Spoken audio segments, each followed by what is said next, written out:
What happens when a piece of aluminum is placed into an iron chloride solution? At first, it may seem like nothing is happening. That's because aluminum is naturally covered by a very thin layer of aluminum oxide. This invisible coating protects the metal and slows down the reaction with the solution. To speed things up, a few drops of hydrochloric acid are added. The acid begins breaking down the protective oxide layer, exposing the fresh aluminum underneath. Now the reaction becomes much more dramatic. Tiny bubbles quickly start forming across the surface of the aluminum. These bubbles are mainly hydrogen gas produced as the freshly exposed aluminum reacts in the acidic solution. At the same time, iron ions in the solution begin accepting electrons from the aluminum.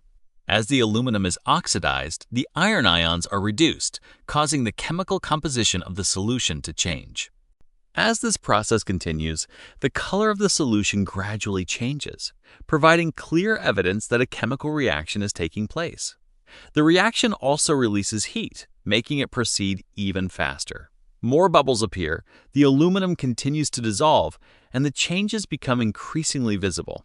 This experiment demonstrates both a redox reaction and the remarkable reactivity of aluminum once its protective oxide layer has been removed.